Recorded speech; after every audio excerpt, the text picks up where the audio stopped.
In today's show, much like Damian Lillard, I'm going to blow you guys apart. We're going to talk about... Oh, that sounds so terrible, but I'm going to go with it anyway. We're here to look at Sunday's games in the NBA, all the repercussions, all of the news, Damian Lillard's explosion. Michael Bolton. Thanks, Josh. It's Michael Bolton here, and it's time for another episode of the Locked On Fantasy Basketball Podcast. Let's get to it. Let's get to it, indeed. You are Locked On Fantasy Basketball, your daily fantasy basketball podcast, part of the Locked On Podcast Network.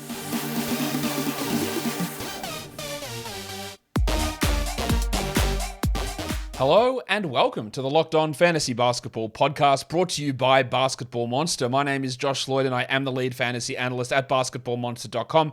And you can find me on Twitter, as always, at redrock_bball, on TikTok at redrock_bball, and on Instagram at Locked On Fantasy Basketball.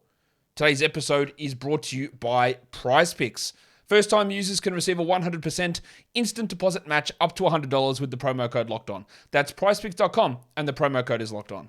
Thank you for making Locked On Fantasy Basketball your first listen every day. We are free, and we're available on all platforms. We've got 9 games on a Sunday, very busy Sunday. We're heading into Week 19. If you are in the Locked On Fantasy Basketball Bowl, I will, after I finish recording this, be going through and setting all the playoff matchups up. So just be aware that will take me a little bit of time to do that, but I will set all the playoffs up as soon as I get a chance. So that will happen. And then good luck to the 8 teams in each division that are in the playoffs. All right, let's, what are we going to do? Let's do news, I guess. Warning? Thanks, Josh. That's It's not Michael warning. Bolton here, This is and warning. it's time. Let's get it on, Gilly. All right, it's been a chaotic start to the show. Just in case you're unaware, Michael Carter-Williams has signed with the Orlando Magic. Again, as soon as this happens, it's a name someone remembers. Oh man, does this mean bad news for Fultz? No, it doesn't mean anything for Fultz. I'm pretty sure. If something does happen, maybe it will be outrageous, egregious, and I would go off about it on the show. But no, it doesn't mean anything for Markelle Fultz. They just like Michael Carter-Williams, I think. And just having an emergency guy around there to take the spot of RJ Hampton's roster spot is what they're doing. I don't think it's got anything to do with Fultz or Suggs or Anthony. He'll just sort of sit there and do nothing and play some garbage time minutes, would be my guess. The Hornets also converted Bryce McGowens from a 2-way deal into a full 4-year contract. I think it's almost minimum salary contract. Actually, it might be a little bit over minimum. Anyway, I think McGowan's is a pretty good player. Pretty good is a stretch. I think he's a rotation caliber player who could at some point turn into like a better version of like Jalen Noel in Minnesota. I think he can turn out a better player than that. He's one to watch for deeper leagues, for dynasty leagues. Just someone to watch. He's impressed me and he's impressed them to convert him from a 2-way contract. Some injury updates for tomorrow. John Isaac's out again with a hamstring issue this time. Do you need me to push you to drop him? Yeah, okay, drop him. Jaylen Brown's out for personal reasons, and PJ Washington Jr. is doubtful, so that does help Dennis Smith. We talked about that on the What to Watch For show in more detail, but now giving you a little bit of a heads up here. Some bad news for Draymond Green and his knee. They thought he'd be able to play today, then he had a setback, and it looks like he's getting an MRI tomorrow. I think that means multiple games out. A setback plus MRI is not great news at all. I've got no idea what the result of that is, because we won't know till tomorrow, but I can tell you that I think he's going to miss some time. Like, that's just what's going to happen. We'll talk about the Warriors without Draymond, Wiggins, and Curry later in the show, recap their victory over the Minnesota Timberwolves. And then some other news. Quinn Snyder was hired by the Atlanta Hawks. It's good. He's a really good coach. So let's see what this does. There's a chance, Woj says, that he'll be there ready to coach on Tuesday. I'm really interested to see what happens because, hey, in today's game, we'll talk about that later, Joe Prunty went with Okongwu over Capella. I don't think that's a stylistic thing. There was other reasons for that. But I don't really think with 20 games left, we're going to have massive wholesale offensive scheme changes. Everyone's just hoping, man, does this mean we're going to get more John Collins shots? I don't know how much of that is coaching, to be honest, versus personnel, versus who John Collins is, versus who DeJounte Murray is, versus who Trae Young is. There might be some rotational decisions that get made. There might be some scheme change stuff. But again, with 20 games in, I think a lot of it's going to be evaluation for Quinn. Then he can come to the front office and go like, hey, this guy, we need this, we need this, we need this. These guys can do these things, and we see more changes next season. I could be wrong on that, but I'm not making any fantasy moves based on the fact that Quinn Snyder is now coaching in Atlanta. This doesn't guarantee bigger things for John Collins. It doesn't guarantee bigger things for Okongwu. It doesn't guarantee less for Trae Young or more for Bogdanovic. It doesn't do any of those things. We're sort of all in the dark to see if there's going to be any change. There might be, but I don't think it's going to be enough that has to impact a huge amount here for fantasy as we move forward. Today's episode is brought to you by PrizePicks. PrizePicks is daily fantasy, but it's daily fantasy made easy. It's not you up against thousands of lineups with salary caps. It's player projections. That's it. So you might see Trae Young with a 10.5 assist projection. You go, okay, let's say he goes less than that today. We think we're going to fire it more through DeJounte Murray. Well, you do that. You get 2 to 6 of those, put them into a lineup, and you can win up to 25 times your entry fee back. It's easy to do. You do it in under 60 seconds. You can do it in over 30 US states and in the majority of Canadian provinces and territories, and you can do it for multiple sports. The NBA, of course. NHL, Major League Baseball, Women's College Basketball, the WNBA, Men's College Basketball, PGA, MMA, boxing, NASCAR, cricket, European basketball, and of course, disc golf. Download the PrizePicks app or go to prizepicks.com to sign up and play daily fantasy sports. First-time users can receive a 100% instant deposit match up to $100 with the promo code LOCKEDON. If you deposit $100, PrizePicks gives you $100. If you deposit $50, PrizePicks gives you $50. Don't forget to enter the promo code LOCKEDON at sign up for an instant deposit match up to $100 dues. Okay, the first game of the day, an early one. We got the Phoenix Suns and the Milwaukee Bucks.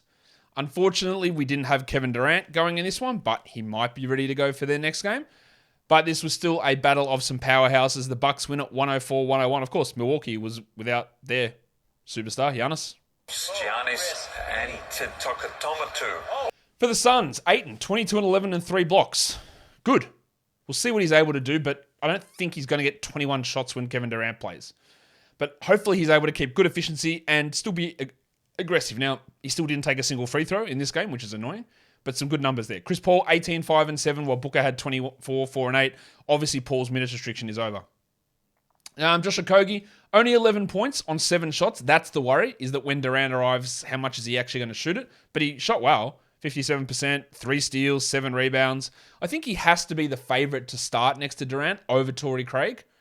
And we keep rolling with Okogie. I just don't think that it's going to last.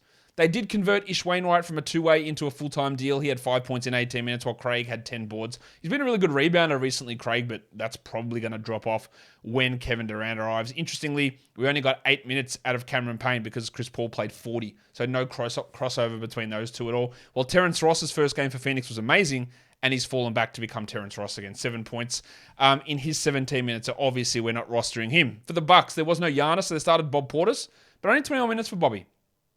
10 and 6 is okay. I'm worried about where Portis' value goes, and then when we're in the fantasy playoffs, if Giannis is there, where does Portis sort of sit? Because the arrival of Jay Crowder means he's not the only player off the bench. He's not the only guy who plays the 4 and the 5 off the bench. Not that Crowder plays the 5, but he plays the 4. So I'm a little worried about where Portis goes here. I'm a little worried about Middleton for this week as well. They've got 4 games, but 2 back-to-backs. Does he only play 2 games? Look, he's still producing. 11, 10, and 6 in 25 minutes. Didn't shoot that well. Huge usage. I just want them to let him play. And it's really frustrating that he isn't. And they didn't start either him or Connaughton today. They started Javon Carter. Look, it doesn't really matter. They're that good. They start whoever they want, and they win. 6 points for Javon Carter in 24 minutes. 8 points for Grayson Allen in 27. We're not looking at Connaughton in 12s, obviously. We also got 5 Myers Leonard minutes, by the way.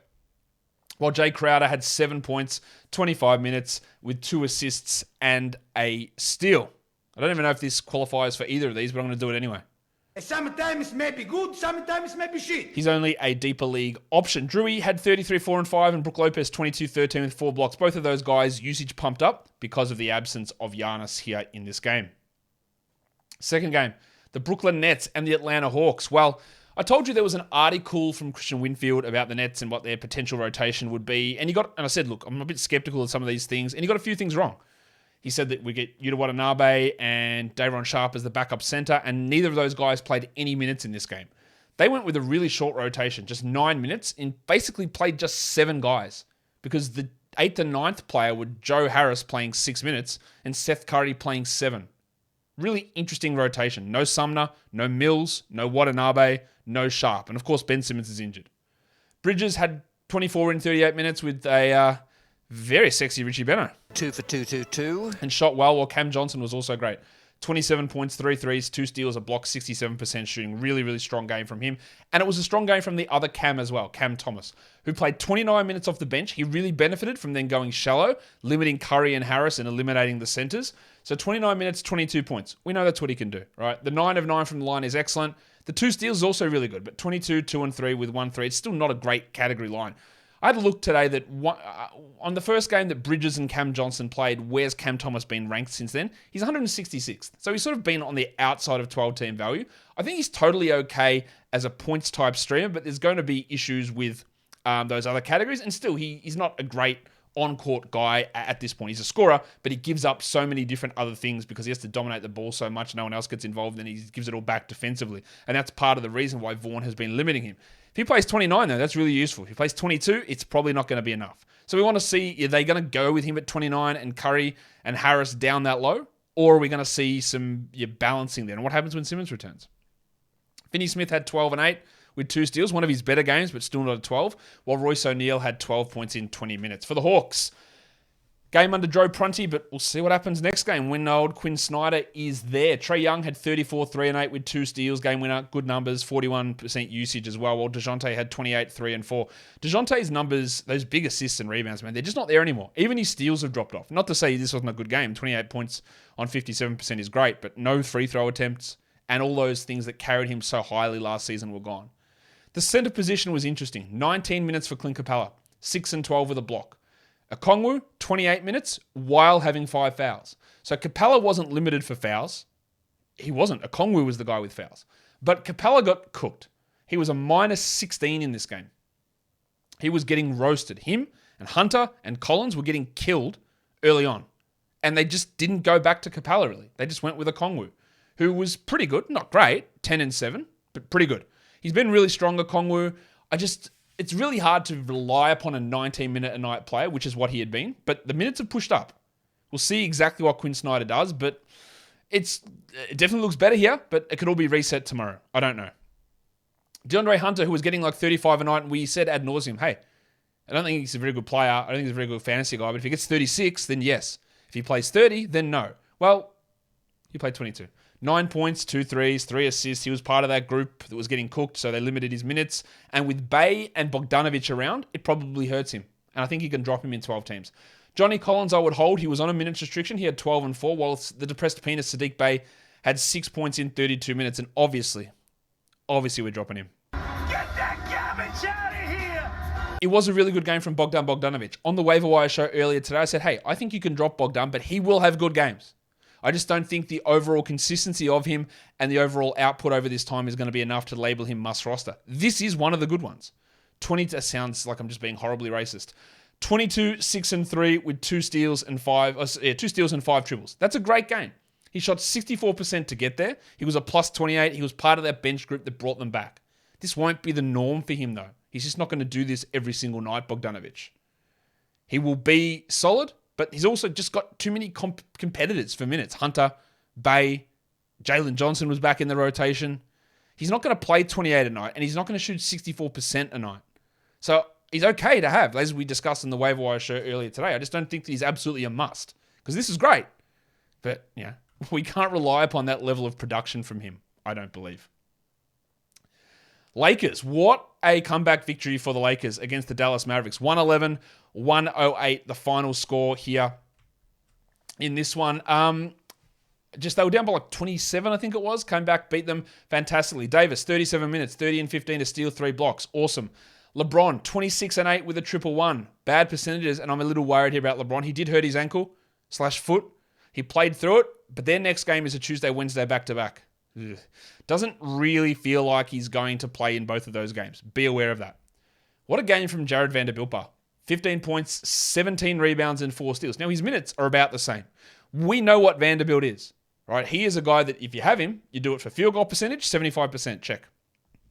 Steals, 4, check. Rebounds, 17. Well, that's blown us away. That's huge. The 15 points is interesting. I don't expect that from him every night, but those rebounds, those steals, those field goal percentage, that's what you base his value on. If you need it, you use him. This is high watermark stuff, obviously, but that's really good. With no D'Angelo Russell, Dennis Schroeder played 35 minutes and had 16, 1 and 8. Stream him until Russell comes back while the bad of Malik Beasley showed up. 8 points on 21%. This is what happens. He still hit 2 threes, and he still added 4 assists and 2 steals, which really, for Malik Beasley, a surprise, to be sure, but a welcome one. I wouldn't say that he's a must-roster player. He's a points and threes streaming sort of guy, much like a Tim Hardaway on the other side of the court here. But this was showing the bad side. Speaking of the bad side, Rui Hachimura had 2 points in 11 minutes. Remember when Lonnie Walker and Rui Hachimura were the saviors of this Lakers team? Lonnie, man, what a signing for mid-level Josh. Man, you just hate him. All right, he had 0 points in 6 minutes. Rui's going to be good, man. He had 2 points in 11 minutes. And Mo Bamba went scoreless in 6 minutes.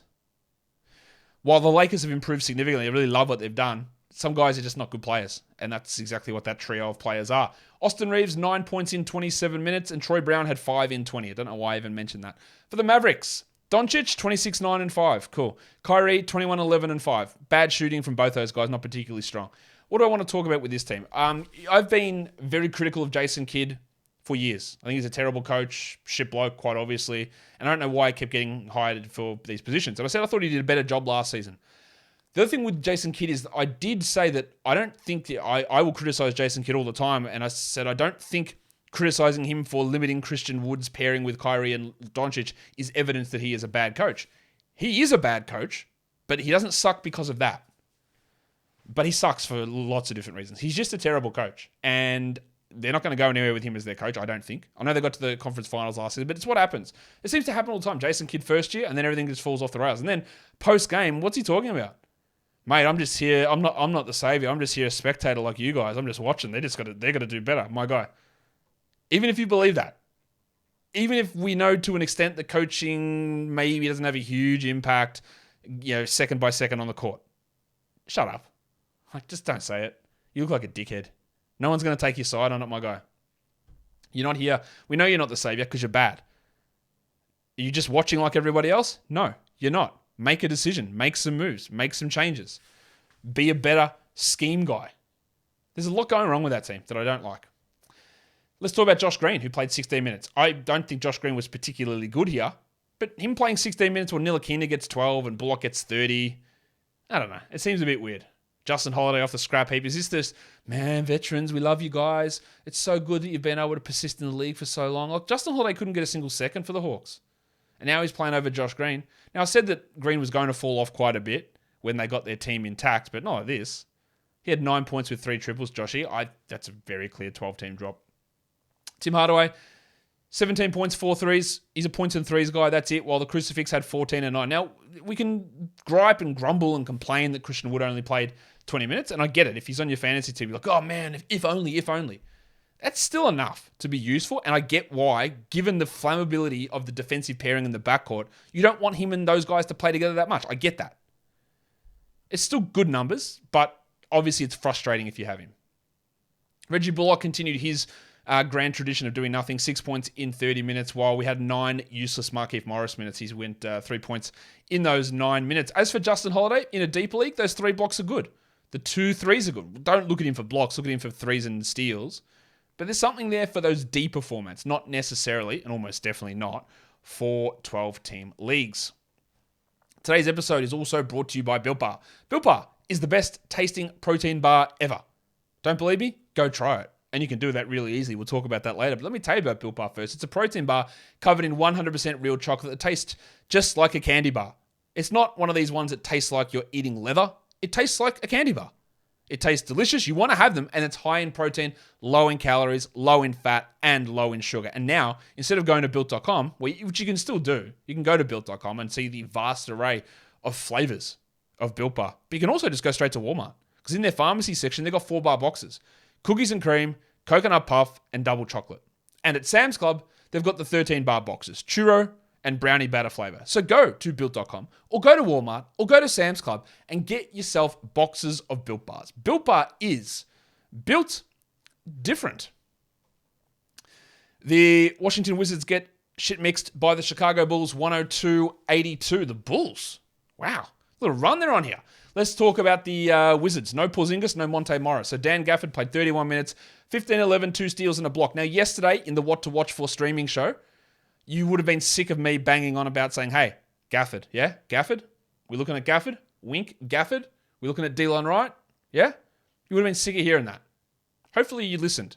15, 11, 2 steals and a block for Danny. Didn't have foul trouble, played big minutes. I've got no idea what they're going to do with the minutes when Porzingis plays.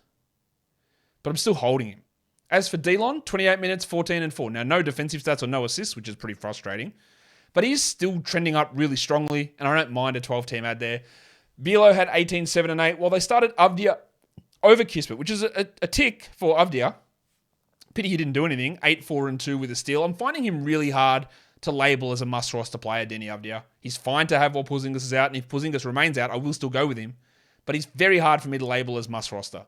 Kyle Kuzma just, honestly stunk. 10 points, 22% shooting, 1 of 2 from the line, no defensive stats. It's just a terrible game. He's actually been pretty poor over the last week or so with some bad shooting numbers, but I think we forgive him. He's been pretty good all season. Kispert had 7 points in 24 minutes, for those of you who care about that, which should be nobody. The Bulls' point guard situation is frustrating, or the guard situation. Pat Beverly went scoreless in 26. Kobe White had 17 in 26. Okay. Alex Caruso had 6 points in 26. So Caruso, White, and Beverly all played 26 minutes. Dosunmu played 22. He's an easy jack. Get that garbage out of here! Missed all 6 of his shots. And as I have said, and I know that the Ayo Dosunmu hive, the stands always come at me, I don't think he's very good. I think he's a backup point guard at best. I know they come at me all the time. I don't think he's very good. And I would have dropped him, literally never picked him up to begin with. See you later. As for Kobe White, that's really good. But he shot 75%. That's just not a realistic shooting target for Kobe White. What it does do is it just puts another name in that mix of guys, limiting their upside. Pat Beverly's not a 12 or a 14-team leaguer. Alex Caruso probably is for some people. 6 points, 2 threes, 3 assists, 2 steals. But the triumvirate, the quartet of guards, does limit his upside. Vooch had 16 and 13, great. Levine had 27, 1 and 4, great. And DeRozan shot 73% to go 29, 2 and 6. So good numbers from all of those guys. Interesting, Derek Jones out of the rotation. Andre Drummond in as the backup. Andre Drummond's still rostered in 12-team leagues. 6% of 12-team leagues using our advanced metric. What are you 6% of leagues doing? Are you trying to get the most annoying team possible? What's happening? He had 2 and 5 in 14 minutes. That one baffles me. That one baffles me. Let's go to the next game. The Toronto Raptors. They got smacked by the Cleveland Cavaliers 118-93. Only 27 minutes for Pirtle. Last 2 games have been a little bit down. He's playing like 4 or 5 minutes fewer than the other starters. Not to say he's not good. 13, 9 and 3, 2 steals and a block, but we'd like a few extra minutes there. Pascal Shakim had 25, 8 and 5 with 4 triples. Didn't shoot well. While Barnesy had 20. He wish he had 20. He had 12, 3 and 5 with 2 blocks on poor shooting. And you want to talk about poor shooting? How about the old mate, the big fella, Gaz Trent, if I can find my sound. Nice, Gary! 7 points on 15%. Yuck. He had 6 rebounds, which is for him a bonus, but no defensive stats. He is very hit or miss. We know this. I think he'll go to the bench when Van Vliet returns next game. And I'll hold him and see what happens. OG also struggling a bit since he returned to action. But what about scarves? OG. Balenciaga Stop, ones. OG. You better stop, OG. He only shot, 7 times for 7 points? 1 rebound, 1 assist. It's been a really poor start. I will hold him, and I will buy low on him, but I'll also be aware that if I'm in the playoffs, and if he does move to the bench and plays 27 a night, then I've got no problem cutting him. Deeper leagues, you will have wanted to have paid attention to old mate Jeff Downton Abbey. He had 7 points in 18 minutes.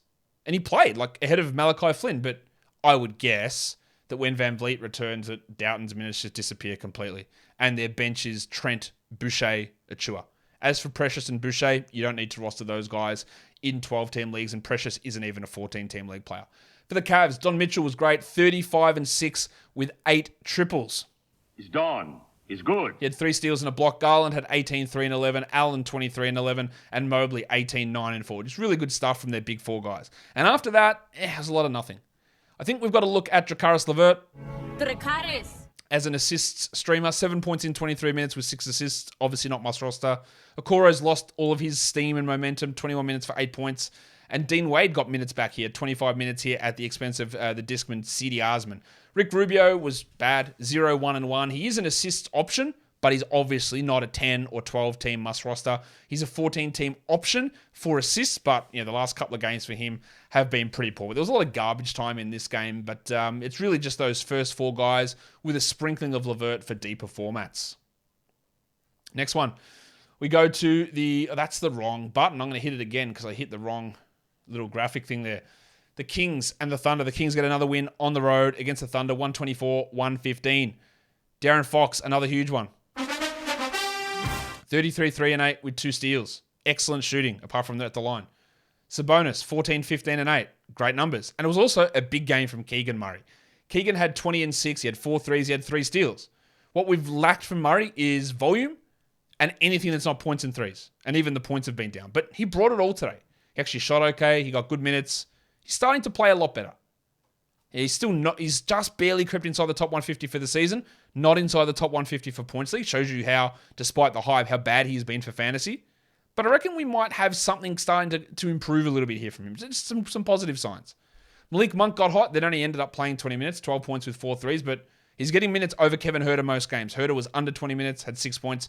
I would add Monk in 12s and I would drop Huerter. And I'd feel okay about it. But I'd also feel okay about dropping Monk in 2 days' time if something else comes up. The pencil, Harrison Barnes. Barnesy. 9, 8, and 4. Like, what's he bringing us? Useful in playoffs if the schedule makes sense, sure. Otherwise, not really. I don't really see the point of it. For the Thunder, there was no Shai Gilgeous-Alexander with an abdominal issue. It doesn't sound like it's a long-term thing, but I know everyone's going to be jumping on Josh. You know, it's the Thunder. The All-Star break. They're going to shut him down, like what they did last year, which, of course, they didn't do last year. But that's what your idea is going to be. Let's see what happens. Giddey had 18, 7, and 5. They started Isaiah Joe. He got benched at halftime for Aaron Wiggins, but still ended with 24 points, 4 threes. Joe is a great threes guy, a solid points guy, if he gets his starting spot, if someone's out. So always keep an eye on him. Not a must-roster rest of season guy. While Lou Dort is going to blow up your field goal percentage. You saw that. 18 points with 4 threes, but the volume's there. First stinker from Pig Williams in a while. 5 points in 13 minutes for him. He had been playing pretty well. Let's leave him for the deeper leagues. And then the Bronco. Jalen Williams played 31 minutes. Broncos country, let's ride. 15, 2, and 4 with 3 steals. Really, really coming along pretty strongly at the moment. Pushed himself inside the top 115 now for the year.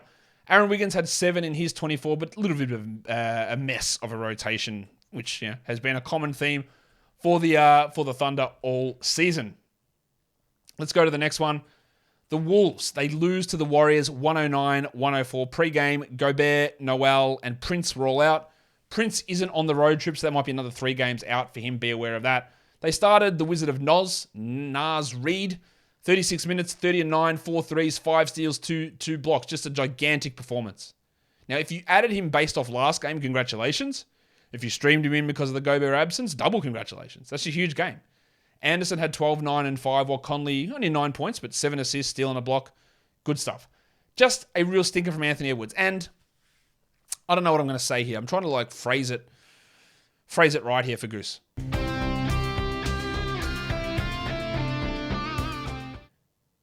There's something about Anthony Edwards at the moment that's just getting a little bit frustrating. And let me put it this way. Everyone loves him. He's so happy and lovable. And I really like him as well. But he had that homophobic slur incident at the start of the season that he got fined for it. People either didn't care or excused it, whatever.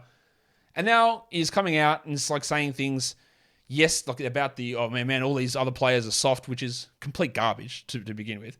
And then he comes out yesterday and is like, yeah, I need to go practice shooting when I've got two guys on me because everything's forced onto me now. So, yeah, I need to practice with everyone on me. To me, that's, I don't know. If I was his team, I'd be like, bro, you're not the only person here. You're not the only player on this team. And then he goes out and shoots 26% on 19 attempts. I'm not saying he's good. Sorry, I'm not saying he's not good because he is. But I think there's a little bit of maturation that needs to happen here with Edwards that some of the stuff might, I don't know. It's just a little, just getting a little something happening here. Just keep an eye on it. I don't think it's going to do anything, but anyway. He had a Richie Beno, which is really good. 2 for 2. And he had 7 assists, but just that inefficiency is a problem. We had Nickeil Alexander-Walker get big chunks of minutes ahead of Jordan McLaughlin, 21 minutes for him, 10 and 4. While Jaden McDaniels, this is the most stereotypical Jaden McDaniels line, 12, 3 and 1. He had 3 steals. That's just what he does. We'll see what happens next game with Gobert back and probably Noel back. For the Warriors, there was no Curry, there was no Wiggins, there's no Green. Doesn't sound like those guys are going to be, Green's not going to be a while. Curry probably rest this week. Wiggins maybe not back this week either. So we might get an extended run here. The big Ragu, Dante DiVincenzo, played 38 minutes. He had 21, 8, and 5 with 4 steals and 4 threes. Excellent. We keep rolling with him. Klay Thompson, 32, 5, and 4 with 6 triples. This is a massive run from Klay. We love this. Maybe a sell high, but we love what he's doing. And Kevon Looney, with everyone out, 32 minutes, 12 and 17. He is absolutely taking advantage of it. He's moved now, I think, from a rebound streamer with all these guys out into being probably a must-roster guy in the short term. And look, I was probably wrong on him saying he wasn't going to be that player, but he's really putting it together now. Kuminga had 13 and 5. That's not bad. I still think he's more 16 team. While we had Jordan Poole, I thought he was pretty poor here. 15 points, 25%, 2 steals, a block. He did seem to have something going on with his knee, so we'll watch that, but 25% shooting's rough. He has not taken a step forward this season. I think we're all well aware of that. We got 21 minutes out of Milk. Ty Jerome, he had 2 points there, while 13 Pat Baldwin minutes and 4 Moses Moody minutes. At least they got the win, but things are still not really 100% with the Warriors at the moment. Let's do the next one, the Damian Lillard game. The Blazers win 131-114, but it was simultaneously more of a blowout and less of a blowout than this seems. They got up huge, the Rockets fought back and somehow made it close, and then the Blazers pulled away late. As for Houston, there are a few things that stand out here. Why did the delicate dancer Alperen Sengun play 25 minutes? Because their coach is a dickhead. It's pretty simple stuff. He's a terrible coach. He's a dreadful coach. He's the worst coach in the NBA. Sengun also was having some struggles on defense. That is true. He also had 4 personal fouls, but he got pulled with 5 minutes to go in the third quarter, and then never returned.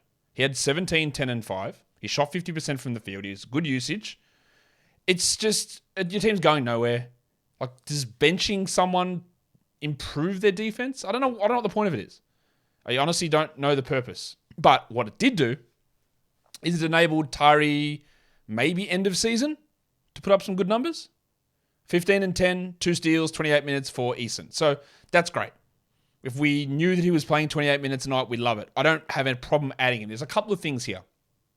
He got those minutes because they pushed Jabari Smith a little bit to center. They played him alongside Jabari Smith, but the guy that he replaced, Jayshawn Tate, also had 5 fouls. So they limited Tate's minutes, and they sort of changed their rotation quite a bit at halftime. So am I getting excited about this? I don't know. He played like 8 minutes, I think it was, in the first half, Eason, and 20 minutes in the second half. It's a big difference. Obviously, they went to him a lot in that second half. We're not going to trust that he plays 20 minutes a half moving forward. That's really not reasonable of us to think. But it's encouraging, nonetheless. Like, we got pretty good numbers out of him. We got strong production. We got the steals. I don't really know what to expect, especially with Kevin Porter and Jalen Green likely returning next game, and how that impacts things.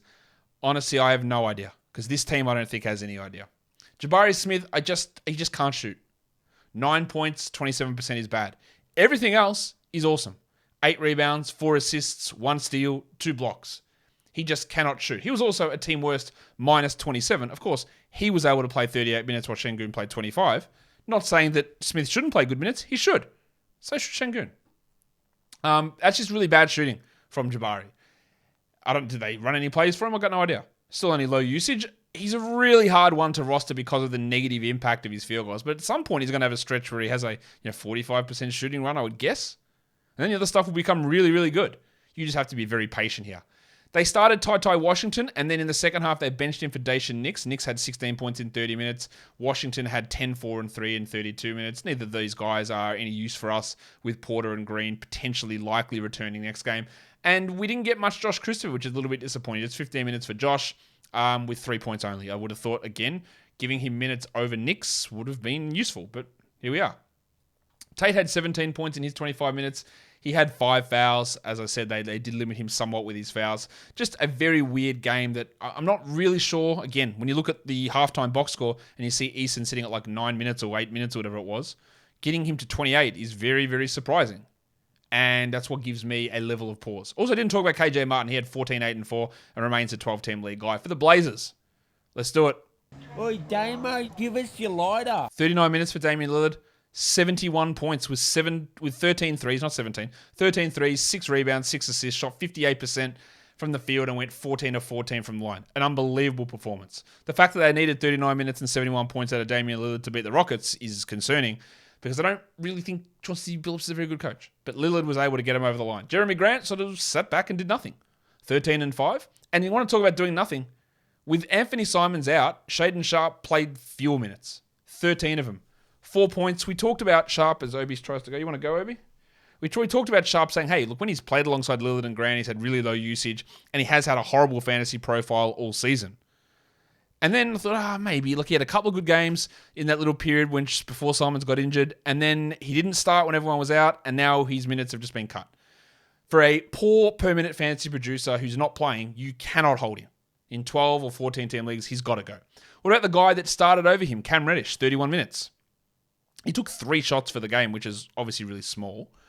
But he got the steals. And what Reddish can do is get steals and hit threes. And that can have use for people. He can be a steals and threes guy. And if he plays 30 minutes a night, there's at least 12-team stream value there. He's worth a look. And same with Thibault, who had what he does. He had 2 threes. Well, actually, that's not what he does. That's a surprise. He had 2 steals, he had a block, and he hit 2 threes. Everything else you get is just bonus topping on the top of it, which is a terrible way of phrasing that. But he played a lot of minutes, and Thibault should be a 12-team league guy. Only 22 minutes for Eubanks. He did have some foul issues. He's totally okay to roster. 100% shooting, 2 blocks, 8 rebounds. If you need to leave him on your wire because someone else is there, do it. He's just that fringe sort of player while Nurkic is out. With him in that sort of slightly foul trouble type situation, Watford had 6 points in 24 minutes and obviously not rostering him. Nasir Little was good, but he only played 20 minutes. He was really good last game and then got shafted to the bench. 11-9 with 3 threes on 100% shooting for Little. I'm not adding him in 12 or 14 team leagues. I don't think it's viable for him to do anything good in that limited minutes. All right, last game. Overtime.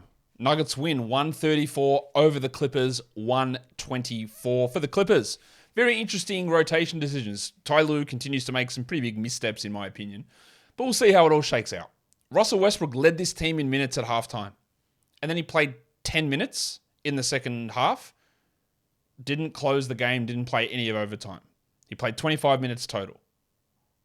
Wouldn't say that Westbrook was terrible. Wouldn't say he was awesome. 17, 5, and 4 with 5 steals, though, is great for fantasy. He hit all of his free throws. He went 60% from the field. The 5 steals are great. That's a fantastic line. There's no way that it continues. He's not shooting 60 from the field. He's not shooting 100% from the line. He's not getting 5 steals. The troubling thing there is 25 minutes. And the fact that they have so many other directions they can go. Like, for example, Norman Powell played 17 minutes here. Zubats was out. They went small to accommodate Westbrook and still didn't play him. We're holding him, but it's not roses. It's not like, oh, wow, look at this. It's awesome. It's not that rosy, I don't think. Kawhi. I'm a fun guy.